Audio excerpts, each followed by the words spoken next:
আলহামদুলিল্লাহ। আলহামদুলিল্লাহ।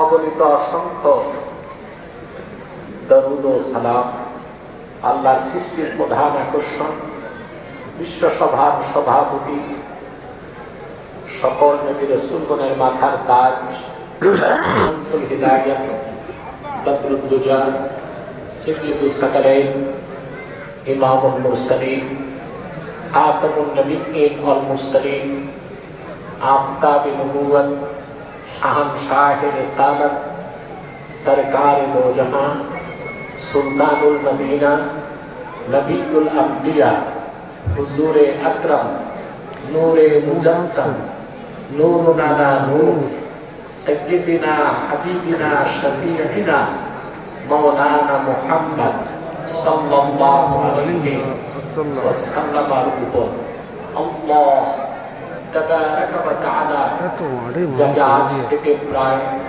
১,৫০০ বছর আগে প্রেরণ করেছেন সর্বশ্রেষ্ঠ ও সর্বশেষ নবী ও রাসূল হিসেবে, যার পরে আজ পর্যন্ত পৃথিবীতে অবশ্যই কোন প্রকার কি নবী কিংবা রাসূল অবশ্যই আসে নাই, অবশ্যই এখনো নাই, অবশ্যই কিয়ামত পর্যন্ত আসবে না। সম্মানিত সুধী, ঝড়-তুফান বৃষ্টিপাতের দিন বাংলাদেশে খুব একটা মাহফিল হয় না, ঠিক না? এখানে সৈয়দ সাহেব আসবেন, বিশেষ করে আমার মেজ ভাই মাওলানা ইহসানুল আব্বাসী জনপুরি, উনি খুব বেশি জোর দিয়েছেন আমাকে আসার। আবার মাওলানা শামসুল আলম বিনয়ী মানুষ, তিনি কথা শোনা যায় না, মাইক দেন কোথায়, কোন আওয়াজ নাই, আওয়াজ বাড়াও, সাউন্ড বাড়াও। আমার তীব্র আওয়াজ দরকার নাই, কম আওয়াজ, ক্লিন আওয়াজ, পরিষ্কার আওয়াজ চাই। তা আমি আসলাম অনেক ভিতরে আপনাদের এলাকায়। আমি প্রত্যন্ত অঞ্চলে রাতে আসি না, গাড়িতে আসলেও দিনে আসি, কিন্তু এখানে আমাকে স্যাক্রিফাইস করতে হয়েছে।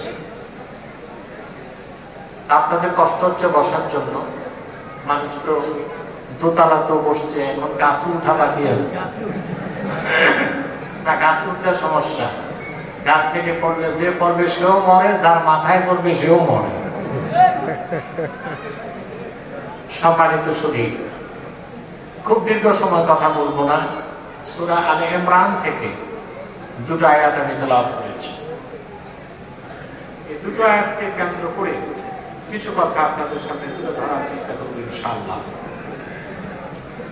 ভূমিকাতে একটি কথাই বলবো, আপনারা যারা এসেছেন, আসার পেছনে বসার পেছনে পার্থিব কোন স্বার্থ আছে?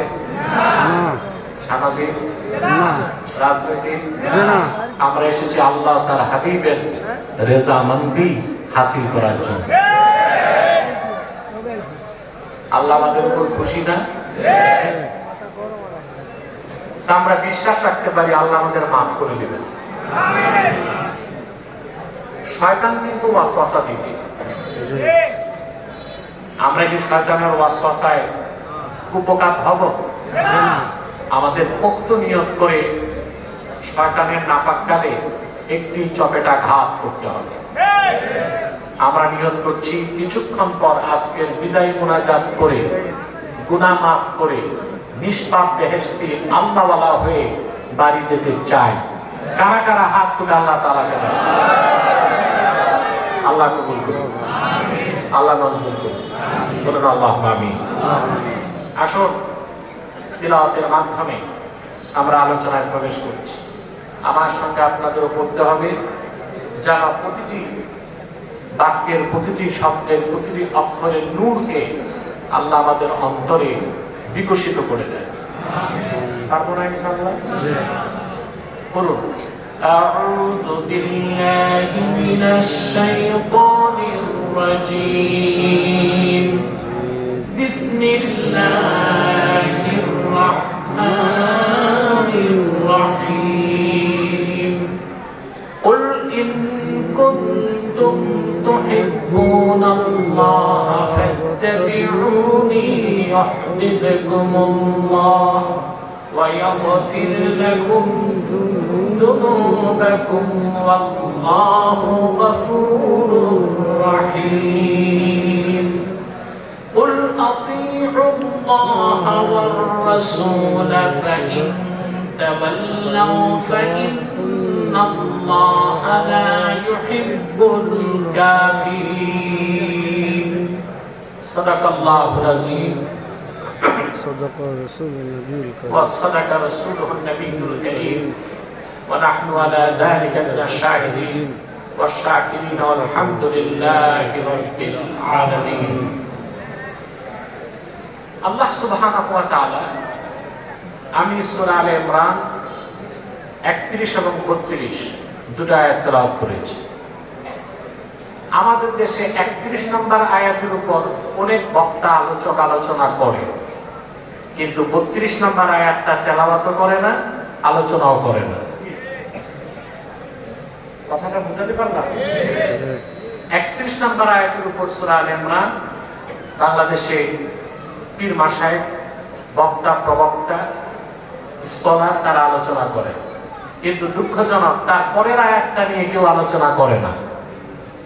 এখন পরের আয়াতে আল্লাহ কি বলছেন যেটার আলোচনা হয় না, কেউ করতে চায় না, তা তো আমাদের জানতে হবে, ঠিক না ভাই? আল্লাহ তাআলা মাইকটা বড় ডিস্টার্ব, সাউন্ডটা সেটেল হয় না, স্পিকারের কাছ থেকে লোকজন সরায় দেয়, সাউন্ডটা স্টেবল হতে হবে, পারবে না, কমবে না, কম আওয়াজ হোক কিন্তু ক্লিন আওয়াজ চাই, পরিষ্কার আওয়াজ। মনোযোগ দেন আমার দিকে। আল্লাহ তাআলা বলেন, কুল ইন কুনতুম তুহিব্বুনাল্লাহ, মুহাম্মদ সাল্লাল্লাহু আলাইহি ওয়াসাল্লাম আপনি বলুন, যদি তোমরা আল্লাহকে ভালোবেসে থাকো, ফাত্তাবিউনি, আমার অনুসরণ করো, ইউহিব্বুকুমুল্লাহ, আল্লাহ তোমাদেরকে ভালোবাসবে, ওয়া ইয়াগফির লাকুম যুনুবাকুম, তোমাদের জিন্দেগীর সমস্ত গুনাহকে আল্লাহ maaf করে দিবে, আল্লাহু গফুরুর রহিম, আল্লাহ হচ্ছেন ক্ষমাশীল এবং অতীব দয়ালু। সুবহানাল্লাহ। তারপরে আয়াতে আল্লাহ তাআলা বলেন, কুল আতিউল্লাহ ওয়ার রাসূল, মুহাম্মদ সাল্লাল্লাহু আলাইহি সাল্লাম আপনি আরো বলে দিন, তোমরা আল্লাহর আনুগত্য করো, আল্লাহর রাসূলের আনুগত্য করো, ফাইন তাওয়াল্লাউ ফাইন্নাল্লাহা লা ইউহিব্বুল কাফিরিন, যদি আল্লাহ তার রাসূলের আনুগত্য না করো তোমরা নিশ্চিত কাফের, আর কাফেরদেরকে আল্লাহ কখনো ভালোবাসেন না, পছন্দ করেন না। তাহলে 31 নম্বর আয়াতে এর চেয়ে কঠোর কথা 32 নম্বর আয়াতে কথা বলেন। আমরা রাসূলুল্লাহ সাল্লাল্লাহু আলাইহি ওয়াসাল্লামের ভালোবাসার কথা, আনুগত্যের কথা বলি, কিন্তু রাসূলুল্লাহর আনুগত্য যারা গ্রহণ করবে না তারা যে মুসলমানই না, কাফের, সেই কথাটা 32 নম্বর আয়াতে, সেই কথাটা আমরা বলি না। কারণ সেই কথা বলতে গেলে বাধা আসতে পারে, হামলা হতে পারে, মামলা হতে পারে, নির্যাতন নিপীড়ন হতে পারে, হিংসুকের হিংসা, নিন্দুকের নিন্দা, অত্যাচারীর অত্যাচারকে বরদাস্ত করার প্রয়োজন হতে পারে। সেজন্য 31 নম্বর আয়াতের আলোচনা হয় বাংলাদেশে, 32 নম্বর আয়াতের আলোচনা আমরা আজকে দুটো আয়াত থেকে আল্লাহ তাআলার মূল বক্তব্য শোনার চেষ্টা করব ইনশাআল্লাহ। প্রত্যেকটা মানুষ আল্লাহকে ভালোবাসতে চায়, চায় না ভাই?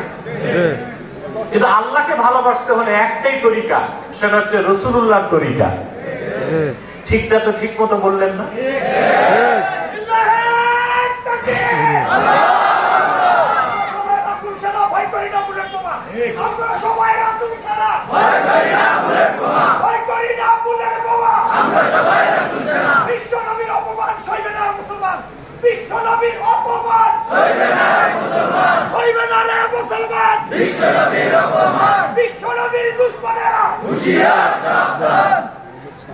প্রিয় বন্ধুগণ, ইসলাম ছাড়া পৃথিবীতে অনেক ধর্ম আছে, আছে না? ধর্ম আছে, মতবাদ আছে, ইজম আছে। প্রত্যেক ধর্মের লোকই তার ধর্মের কাজগুলো করে আল্লাহকে পাওয়ার আশায়, কিন্তু তারা সফল না ব্যর্থ? আমি কথাটা সহজে বুঝাই দিচ্ছি। এই আয়াত কেন নাজিল হলো? সূরা আলে ইমরানের 31 নম্বর আয়াত। ইমাম কুরতুবী, ইবনে কাসির তারা ব্যাপক ব্যাখ্যা করেছেন। মক্কা মুকাররমায় যে কুরাইশরা ছিল তারা মূর্তি পূজা করত, 360টা দেবদেবীর পূজা করত, এটা তো জানেন। মুশরিক কাফের আবু জেহেল সহ কোন একজন কুরাইশের মুশরিক নাস্তিক ছিল না, আস্তিক ছিল। ওরা আল্লাহকে বিশ্বাস করত। আর মূর্তি পূজা কেন করত? তাদের দাবি ছিল আল্লাহকে পাওয়ার জন্যই মূর্তি পূজা করে। নাউজুবিল্লাহ। তাদের উদ্দেশ্য ভালো ছিল, তরিকা খারাপ ছিল।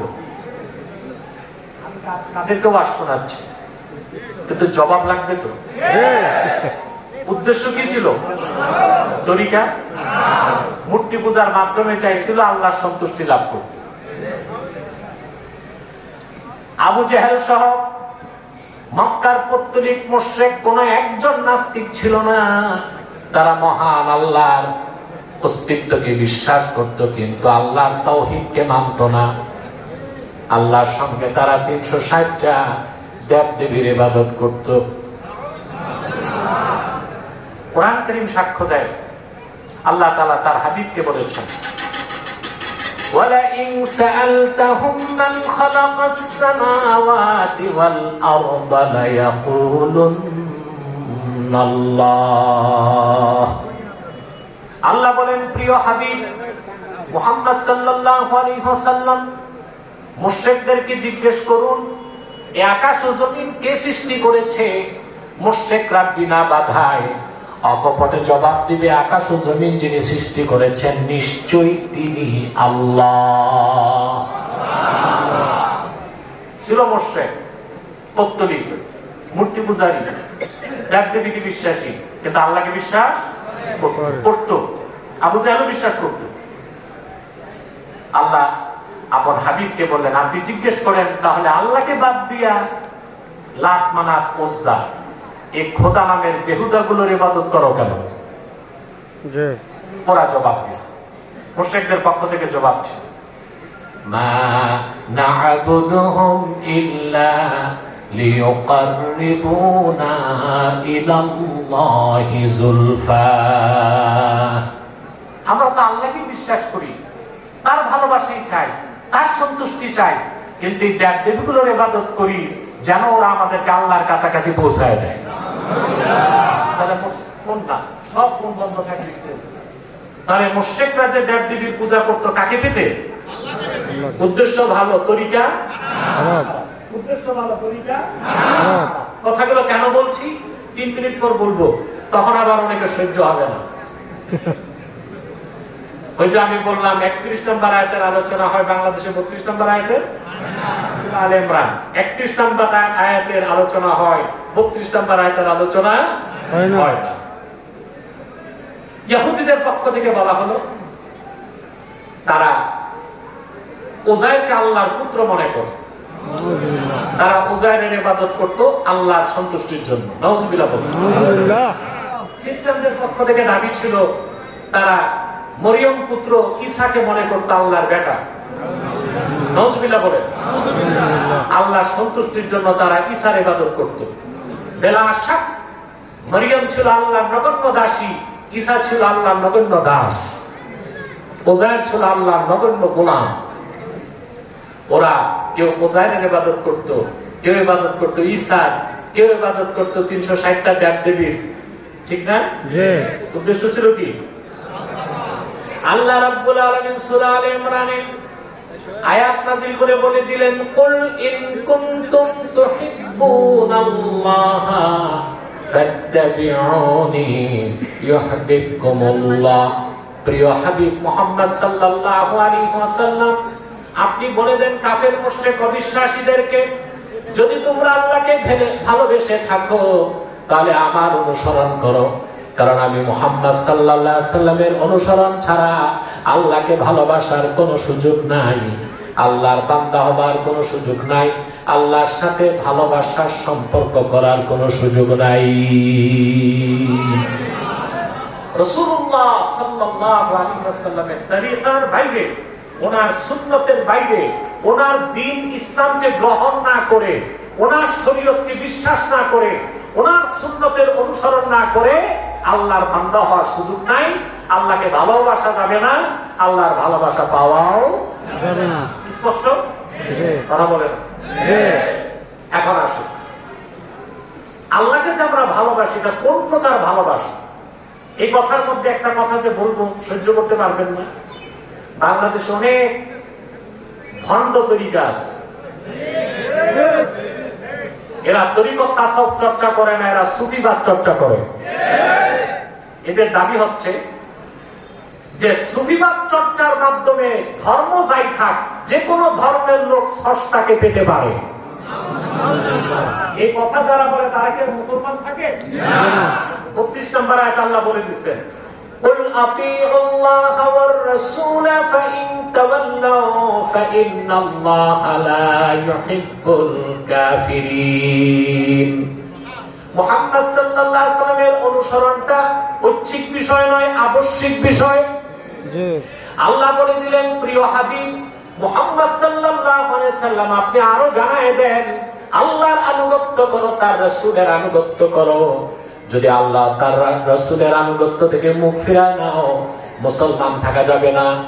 যারা মুখ ফিরায় নিবে নিঃসন্দেহে তারা কাফের, আর কাফেরদেরকে আল্লাহ পছন্দ করেন না।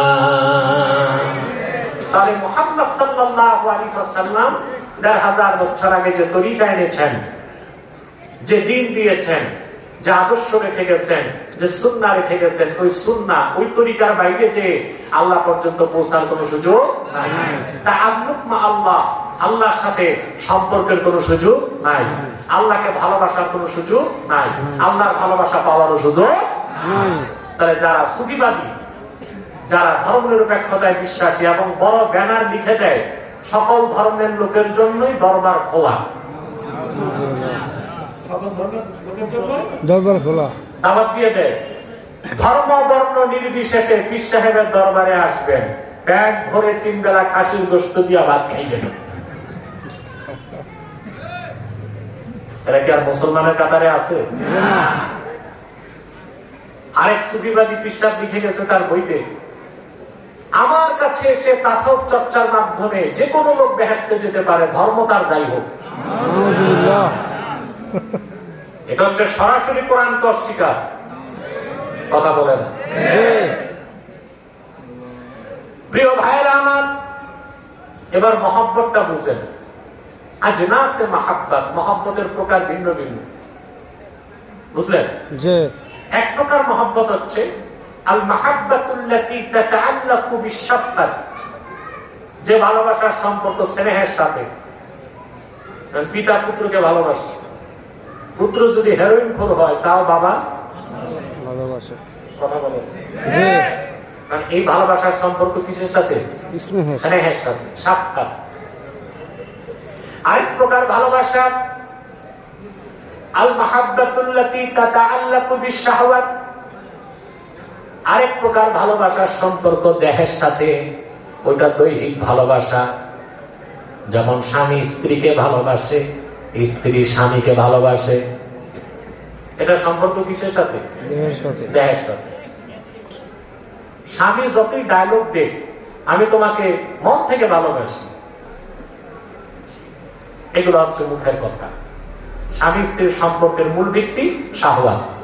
এই জন্য পর্দার কঠোর বিধান থাকার পরও শরীয়তের হুকুম, ছেলে মেয়েকে দেখবে, মেয়ে ছেলেকে দেখবে। কারণ এই ভালোবাসার সম্পর্কটাই দৈহিক। ছেলেকে পছন্দ করতে হবে মেয়েকে, মেয়েকে পছন্দ করতে হবে ছেলেকে। আপনার একটা অপসংস্কৃতি আছে আপনাদের দেশে, ছেলে দেখতে মেয়ে যায় না, মেয়ে 14 গোষ্ঠী যায়। মেয়ে দেখতে ছেলে আসে না, ছেলের 14 গোষ্ঠী আসে। অথচ ছেলে মেয়েকে দেখবে, মেয়ে ছেলেকে দেখবে। কারণ এটার সম্পর্ক হচ্ছে কিসের সাথে? জৈবিক, দৈহিক। আরেক প্রকার ভালোবাসা আছে, এখানে কি করে? এই লাইটটা তো দরকার নাই, আর লাইট দিয়ে কি করবে? মাইক ঠিক রাখো, মাইক ঠিক রাখো, মাইক ঠিক আছে এখন? মাইকটা ঠিক ফাঁকা রাখো। দেয় না, হুজুরে ঘামিয়ে গেছে, এই হুজুরে ঘামিয়ে গেছে। কথা শুনতেছেন ভাই? আরেক প্রকার মহাব্বত, আল মাহাব্বাতুল্লাতী তাতাআল্লাকু বিল আজমাত ওয়াল জালালাত। আরেক প্রকার ভালোবাসা যার সম্পর্ক আজমতের সাথে, জালালাতের সাথে। যেমন সন্তান তার বাপকে ভালোবাসে, এটা সম্পর্ক সম্মানের সাথে। মুরিদ তার পীরকে ভালোবাসে, এটা সম্পর্ক জালালাতের সাথে। আরেকটা ভালোবাসা যা সবকিছুর ঊর্ধ্বে, আল মাহাব্বাতুল্লাতী তাতাআল্লাকু বিল ঈমান। আরেকটা ভালোবাসা যার সম্পর্ক শুধুই ঈমানের সাথে, সেটা হচ্ছে আল্লাহর ভালোবাসা, তার হাবিবের ভালোবাসা। সুবহানাল্লাহ। সবকিছুর ঊর্ধ্বে, সবকিছুর ঊর্ধ্বে। ঊর্ধ্বে আল্লাহ তাআলাকে, আমরা আল্লাহ তাআলার সাথে যে আমাদের ভালোবাসার সম্পর্ক করার কথা বলেছি, সেটা হচ্ছে ঈমান। সেটা কি? ঈমান আনার মাধ্যমে। আল্লাহ যে আমাদের ভালোবাসেন, এটাকে অন্য ভালোবাসার মতো চিন্তা করলে ঈমান নষ্ট হয়ে যাবে। আমাদের দেশে দেখা যায় অনেক বক্তা বা পীর সাহেব আল্লাহর ভালোবাসা বুঝাইতে যাইয়া 3 ঘন্টা লাইলি মজনুর কেচ্ছা আলোচনা করে। আচ্ছা, লাইলি মজনুর কেচ্ছায় যে ভালোবাসা, ওটা সম্পর্কে কিছু ভালোবাসা একটু ভিন্ন। আল্লাহ তার হাবিবের ভালোবাসার সম্পর্ক কি? ঈমান, ঈমান। সুবহানাল্লাহ, সুবহানাল্লাহ। আমার ভাইয়ের, আল্লাহ রাব্বুল আলামিন স্পষ্ট করে দিলেন, যদি তোমরা আল্লাহকে ভালোবেসে থাকো, মুহাম্মদ সাল্লাল্লাহু আলাইহি ওয়াসাল্লামের অনুসরণ করতে হবে। এখন আগে আমাদের বুঝতে হবে আল্লাহর ভালোবাসা কতটুকু হবে। কোরআন ও সুন্নাহ থেকে কথা সুস্পষ্টভাবে প্রমাণিত। আল্লাহ তার হাবিব মুহাম্মদ সাল্লাল্লাহু আলাইহি ওয়াসাল্লামের ভালোবাসা জীবনের চেয়ে বেশি হতে হবে।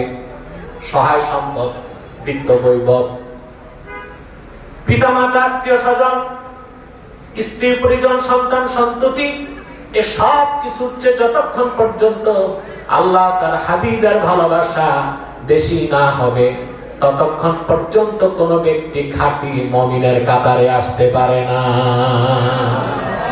আরে জিনা, আরে জিনা, সবকিছুর চেয়ে বেশি দল, নেতা, বাবা মা, আত্মীয় স্বজন, পুত্র সন্তান, স্ত্রী পরিজন, সোনা রূপা, নিজের জীবন, এর থেকেও বেশি আল্লাহ তার রাসূল মুহাম্মদ সাল্লাল্লাহু আলাইহি ওয়াসাল্লামকে ভালোবাসতে হবে। ঠিক না ভাই? আমি আপনাদেরকে একটা তথ্য দিচ্ছি কোরআন কারীম থেকে, তাফসীর কুরতুবীতে এসেছে। لما أمر رسول الله صلى الله عليه وسلم بالهجرة من مكة المكرمة إلى المدينة المنورة جعل الرجل يقول لأبيه والأب لابنه والأخ لأخيه والرجل لزوجته إنا قد أمرنا بالهجرة. কুরতুবী রওয়ায়াত করেন, রাসূলুল্লাহ সাল্লাল্লাহু আলাইহি ওয়াসাল্লাম যখন সাহাবায়ে কেরামকে আদেশ করলেন মক্কা থেকে মদিনাতুল মুনাওয়ারায় হিজরত করতে, খেয়াল করেন, এদিক তাকান, দেখা গেল মক্কা মুকাররমায় হিজরতের আগে একই ঘরে পিতা ছিল মুমিন, সন্তান ছিল কাফের, স্বামী মুমিন, স্ত্রী কাফের, কাফের, ভাই মুমিন, ভাই কাফের। একই ঘরে থেকে দেখা যেত একজন মুমিন আরেকজন কি? কাফের, কাফের। কিন্তু যখন রাসূলুল্লাহ সাল্লাল্লাহু আলাইহি ওয়াসাল্লাম নির্দেশ করলেন এখন আল্লাহর পক্ষ থেকে হুকুম মদিনা মুনাওয়ারায় হিজরত করতে হবে, শুনতেছেন? জি। فَتَسَارَعَ بِذَلِكَ بَعْضُهُمْ وَأَبَى أَن يُهَاجِرَ بَعْضُهُمْ।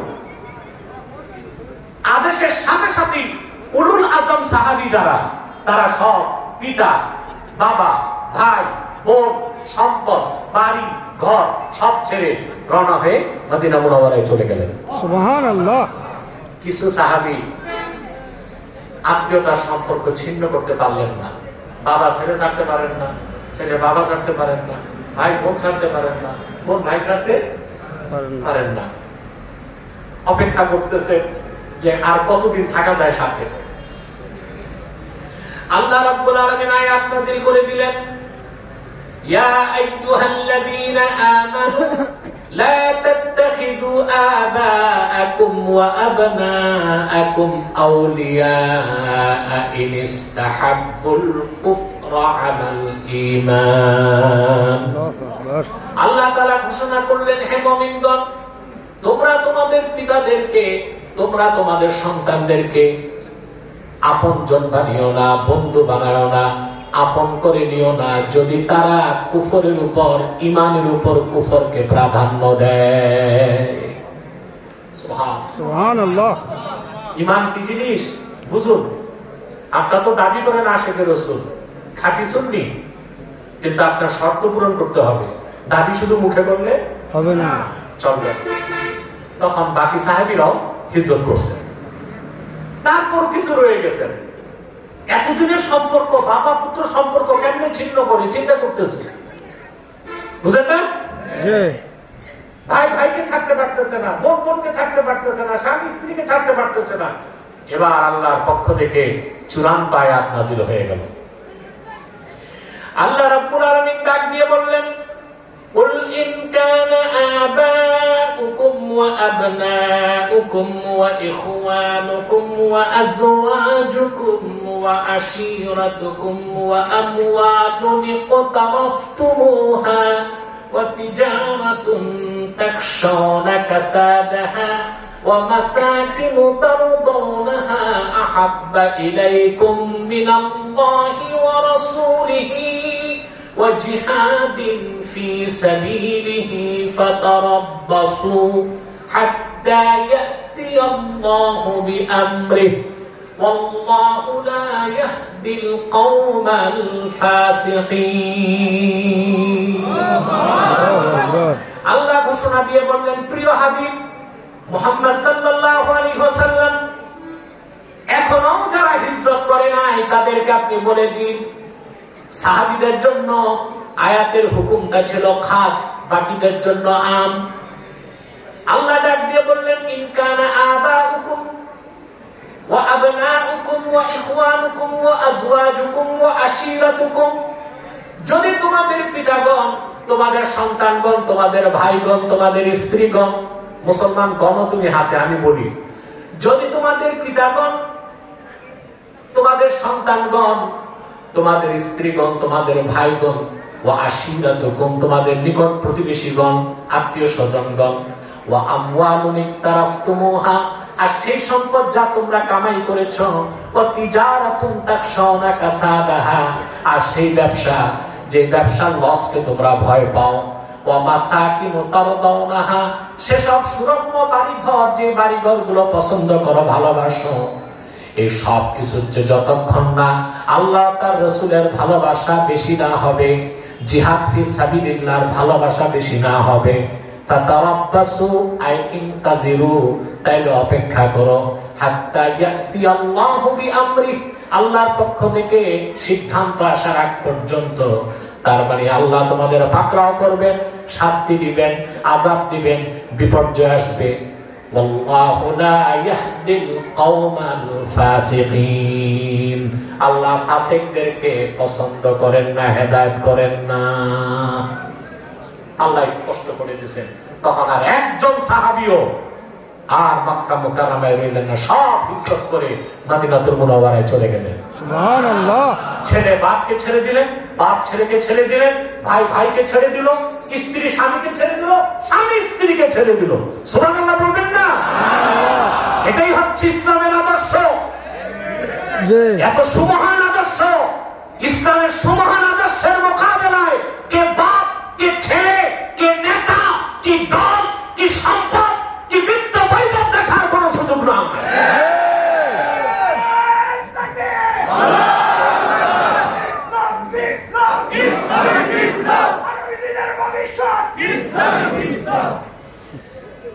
প্রিয় বন্ধুগণ, কথা খেয়াল করছেন? তাহলে সব কিছুর বেশি আল্লাহ তার রাসূলের ভালোবাসা বেশি হতে হবে, নতুবা আপনাকে আল্লাহ মুমিন বলেন নাই, বরং ফাসিক বলছেন। আল্লাহু লা ইয়াহদিল কওমাল ফাসিকিন, এই ফাসিক মানে গুনাহগার না, ফাসিকিন মানে খারিজিনা আনিল ইসলাম। এখানে ফাসিকিন মানে গুনাহগার না, কাফিরিন। খারিজিনা আনিল মিল্লাহ, খারিজিনা আনিল ইসলাম, তারা ইসলামের মধ্যে তাদের কোনো স্থান নাই যতক্ষণ না ব্যক্তির কাছে তার পিতা, তার সন্তান, তার আত্মীয় স্বজন, তার অর্জিত সম্পদ, তার ব্যবসা, তার বাড়িঘর, তার জীবন, এই সব কিছুর চেয়ে আল্লাহ তার রসুল যতক্ষণ অধিক প্রিয় না হবে ততক্ষণ পর্যন্ত সেই লোককে আল্লাহ মুসলমান বলে স্বীকৃতি দেন নাই। বরং সূরা আলে ইমরানের 32 নম্বর আয়াতে আল্লাহ তাদেরকে কাফের বলছে। কি বলছে? কুল আতিউল্লাহ ওয়ার রাসূল ফাইন তাওয়াল্লাউ ফাইন্নাল্লাহা লা ইউহিব্বুল কাফিরিন। কথাগুলো শুনতেছেন? জি। আমরা আরো কয়েকটা পর্যায়ে পার হব ইনশাআল্লাহ। তাহলে আলোচনার গভীরে ঢুকতে পারবেন, কিছু একটা শিক্ষা নিয়ে